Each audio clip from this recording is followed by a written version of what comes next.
오늘 본문에는 이사야서에서 가장 유명하다고 말하고 있는 포도원의 노래가 포함되어 있습니다. 우리는 흔히 정성을 다하여 가꾼 포도원에서 가장 탐스럽고 달콤한 열매를 기대합니다. 오늘 본문에서 하나님은 이스라엘을 위하여 극산품 포도주를 심으셨다고 말씀하고 있습니다. 그러나 최고의 사랑과 정성을 들여 포도원을 가꾸고 극산품 포도주를 심었지만 들포도를 맺었다라고 하면서 한탄하는 내용이 나오고 있습니다. 그러므로 이 노래는 풍요를 노래하는 것 같지만은 실상은 이스라엘에 미칠 여호와의 분노와 여호와의 심판을 선포하고 있습니다. 본래 이스라엘은 여호와의 특별한 사랑을 받는 기름진 산에 심긴 포도원과 같았습니다. 이에 포도원의 주인인 하나님은 포도 열매를 맺기 위해서 지극정성을 다하여 포도원을 가꾸게 됩니다.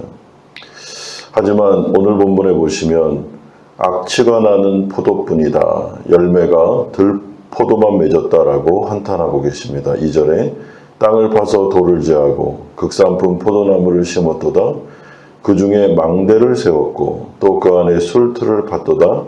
좋은 포도 맺기를 바랬더니 들포도를 맺었도다. 여기서 들포도라고 번역된 히브리어 단어는 악취가 나다라는 뜻을 가지고 있습니다. 그러므로 포도원 주인은 예루살렘 주민과 유다 사람들을 소환하여 이에 대하여 판단해보라라고 이야기하고 있습니다. 이것이 이치에 맞느냐라는 명령입니다. 이에 포도 주인은 이제 자신의 포도원을 어떻게 처리할지를 알려줍니다. 5절에서 6절에 이제 내가 그 울타리를 걷어 먹힘을 당하게 하며 그 담을 헐어 짓밟게 할 것이요 내가 그것을 황폐하게 하리니 다시는 가지를 자름이나 북을 돋우지 못하여 찔레와 가시가 날 것이며 내가 또 구름에서 명하여 그 위에 비를 내리지 못하게 하리라. 이제는 더 이상 하나님께서 이스라엘 백성들을 보호하지 않겠다라고 말씀합니다. 그러므로 적에게 침입을 당하는 것을 허용하겠다는 것입니다. 포도원을 위해 이제 아무것도 하지 않겠다라고 선언하고 계십니다. 그리고 7절에 보시면 포도원은 이스라엘 족속을 말하고 포도나무는 유다 사람을 가리킨다라고 설명해 주고 있습니다.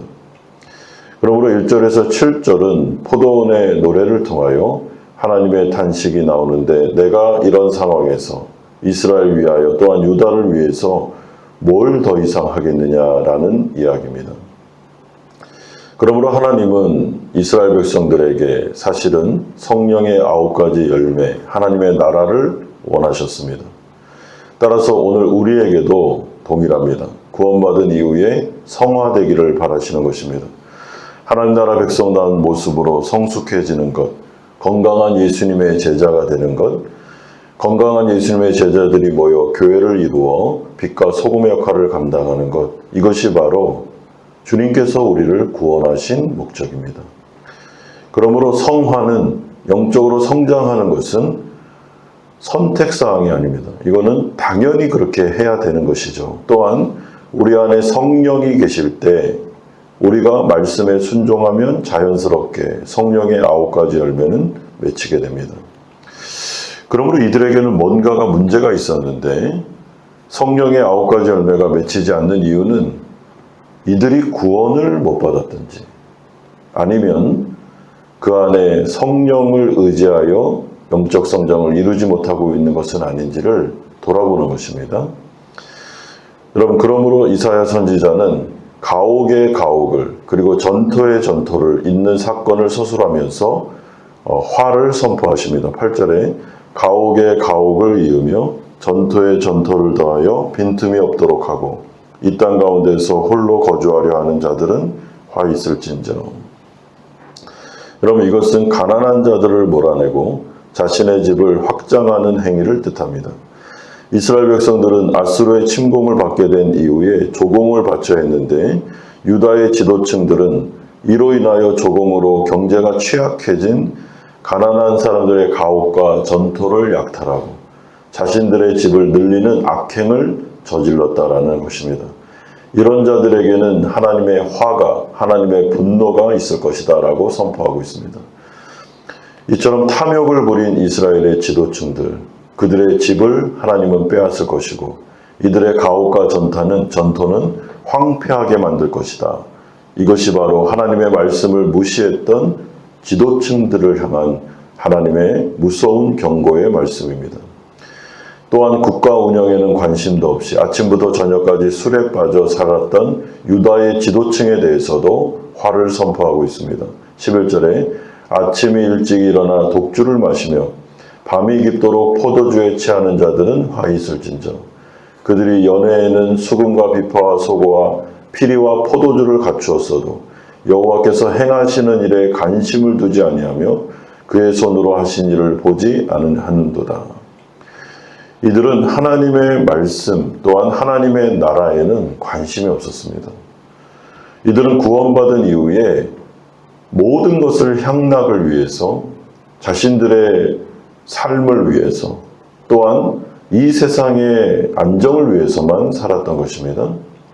이에 대하여 하나님은 화를 선포하십니다. 13절에 그러므로 내 백성이 무지함으로 말미암아 사로잡힐 것이요 그들의 귀한 자는 굶주릴 것이며 무리는 목마를 것이라.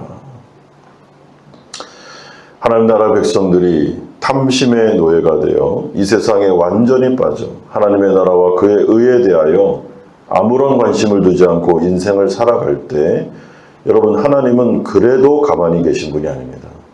그럼에도 불구하고 그래 내가 구원을 했으니까 뭐 괜찮아 이런 식으로 말씀하지 않습니다. 왜냐하면 하나님은 인격이시기 때문에 하나님도 기분이 상합니다. 그리고 하나님은 언약의 하나님이시기 때문에 언약을 지키지 않으면 여러분 그 언약에 마땅한 징계가 내려지는 것입니다. 그러므로 사랑의 하나님을 계속 강조하다 보면 내가 죄를 짓고 하나님의 나라에 무관심하고 이 세상에 완전히 몰입하여 집착해서 돈 버는 일에 세상의 성공에 안정된 삶에 헌신함에도 불구하고 하나님은 가만히 계실 거야. 하나님은 사랑의 하나님이시니까 우리를 늘 용납하실 거야 라고 생각하시면 안 된다는 거예요. 여러분 부르심에 합당한 인생을 살지 않을 때 하나님은 고민하십니다. 하나님은 걱정하십니다. 그리고 참담해 하십니다. 그러면서 하나님도 마음속에 여러 가지 생각을 하시는 것입니다. 그러다가 말씀으로 자신의 백성들이 정신을 못 차리면 그때는 사랑의 매를 드시는 거죠. 징계가 오는 것입니다. 여러분 하나님께서 쓰시는 징계는 여러 가지가 있는데 사람에게 시달리는 환난 그리고 경제적인 어려움 또한 하나님은 그렇게 많이 하지는 않지만 우리의 건강을 치시기도 합니다. 여러분 이걸 직접적으로 친다라고 말하기보다는 하나님께서 자신의 울타리 그러니까 보호망을 딱 거두시면 하나님의 여태까지 지켜주고 보호했던 것을 딱 손을 거두시면 그때부터는 아수르와 바벨론이 침공하고 하나님의 보호망이 거쳐지면서 이 세상의 어려운 환난과 고난들이 닥치게 되는 것입니다. 그게 바로 사랑의 매죠. 그러므로 성도들에게는 두 가지의 고난이 있는데 하나는 우리가 잘못하여 하나님께 매를 맞는 게 있고 두 번째는 잘못한 게 없음에도 불구하고 이 세상이 완악하기 때문에 우리에게 당하는 억울한 고난도 있습니다. 오늘 본문은 하나님의 징계에 대하여 이야기하는 것입니다. 그러므로 우리가 인생을 살아갈 때 마치 하나님은 비인격적이시고 아무리 잘못해도 감각이 전혀 없고 그냥 허허허 모든 것을 다 사랑으로 다 감싸주고 여러분 이렇게 생각하시면 안 됩니다. 그거는 하나님에 대한 오해입니다. 하나님은 인격이십니다. 하나님도 기분이 상하고 화를 내시고 때로는 이 부분에 대해서 참지 못하고 하나님이 징계하실 때가 있다는 거예요. 물론 그 징계가 우리를 위한 사랑의 매죠. 다시 돌아오라고 그렇게 하는 것입니다. 그러므로 오늘 이 새벽에 우리가 우리 자신을 좀 돌아볼 때 하나님의 경고의 말씀에도 불구하고 계속해서 우리가 죄를 짓거나 또한 이 세상에 완전히 몰입하여 함몰되어 하나님의 나라와 의에 대하여 관심 없이 이 세상을 향하여 전력 질주하고 있다면, 그럼에도 불구하고 예배를 드리니까 교회에 나오니까 괜찮을 거야 라고 생각하고 있다면, 여러분 오늘 이 말씀은 그렇지 않다, 괜찮지 않다라고 말씀하고 있습니다. 오늘 이 새벽에 우리 자신들을 좀 돌아보고 우리 안에 극산품 포도 열매를 심으신 복음이 심겨진 우리의 삶 속에 성령의 9가지의 열매가 맺히고 있는지, 우리가 변화되고 있는지, 먼저 그의 나라와 그의 의를 위하여 살아가고 있는지를 돌아보시고, 만약에 그렇지 않다면 회개하고, 만약에 그렇다면 하나님 앞에 감사하는 오늘 이 새벽의 기도 시간이 되기를 주님의 이름으로 축원드립니다. 같이 한번 들은 말씀 생각하면서 기도하는 시간을 갖겠습니다. 우리 자신을 좀 돌아볼 때 우리 안에 성령의 9가지 열매가 잘 맺히고 있는지를 한번 돌아보면 좋겠습니다. 주님의 은혜 가운데 음악을 좀 틀어주십시오. 은혜 가운데 함께 해주시고 오늘 이 새벽에 기도하는 가운데 주님과 깊은 교제를 나눌 수 있도록